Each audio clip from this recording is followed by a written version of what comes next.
The annual Nurses' Ball in Port Charles was never just an evening of music, fashion, and philanthropy. It was a time bomb of secrets, relationships, and betrayals waiting to detonate under the glow of stage lights.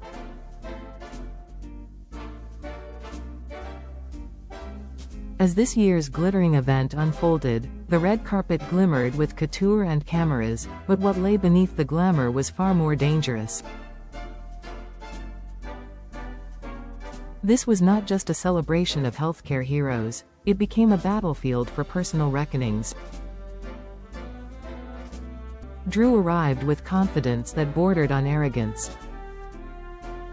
Fresh from several media interviews and fueled by his growing reputation as a local mogul and humanitarian, he seemed determined to dominate the night, not just with charm, but with influence.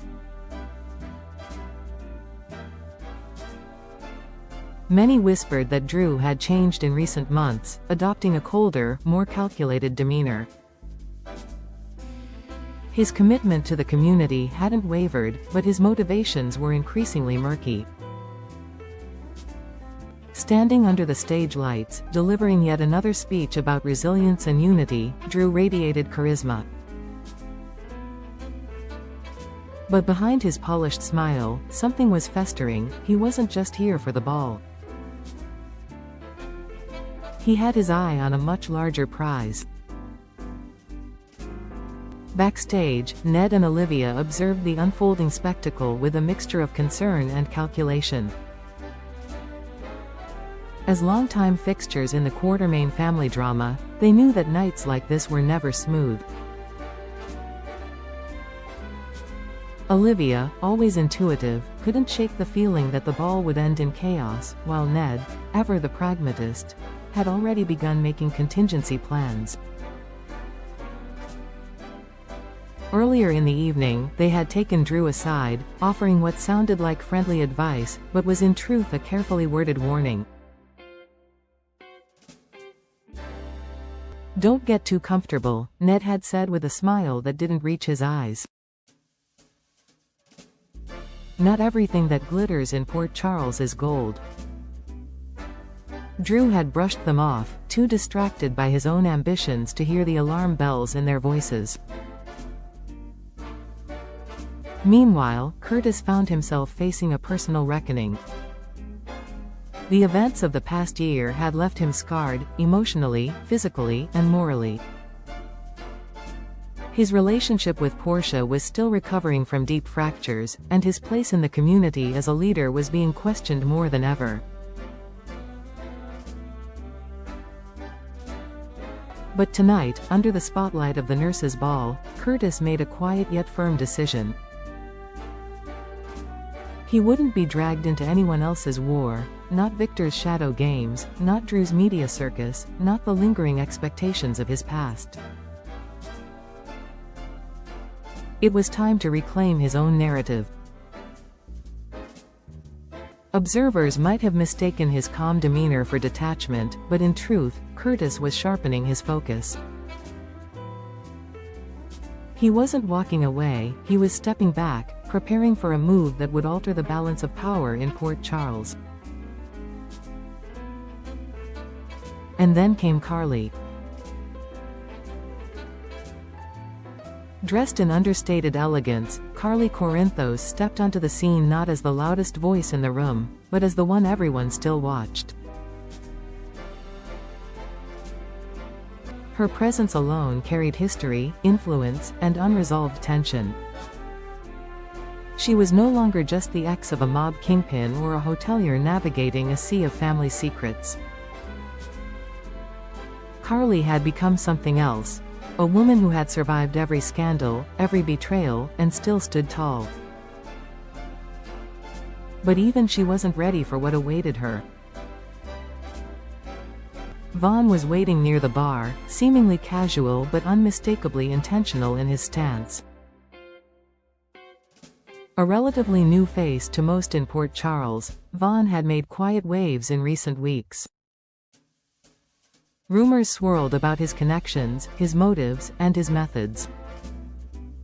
When Carly approached him, it wasn't just a conversation, it was a collision.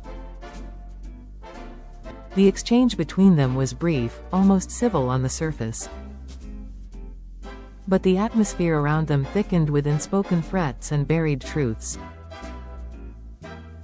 Vaughn leaned in, whispering something that made Carly's confident expression falter for just a moment. A flicker, almost imperceptible, but real. Whatever he said wasn't just a warning. It was a declaration of intent. Carly had seen many adversaries in her time, but Vaughn wasn't blustering. He was deliberate. Cold. And he had something Carly didn't: time on his side. What followed was a ripple effect. Drew, noticing Carly's pale face as she returned from her encounter with Vaughn, asked no questions. He didn't need to, her silence said enough. Meanwhile, Ned's instincts flared to life. Olivia placed a reassuring hand on his arm, but her eyes scanned the room, noting every shifting expression, every anxious glance. Curtis, from across the ballroom, watched the scene unfold with the same quiet intensity he had cultivated all night. He wasn't part of this conversation, but he understood its gravity. As the night progressed, performances dazzled, laughter echoed, and donations poured in, but beneath it all, the real action was playing out in whispers, in stares, in broken eye contact and stolen moments. The nurses' ball had always been the stage for spectacle, but this year, it became the battleground for secrets long buried to rise again. Drew's confidence began to crack as more pieces shifted around him. Ned and Olivia knew a storm was coming, and they were already seeking cover. Curtis, emboldened by his choice to detach, watched the game with new clarity. And Carly, who had spent her life surviving power plays, now faced a threat unlike any other. Vaughn hadn't just arrived to stir the pot. He had come to tip the whole thing over.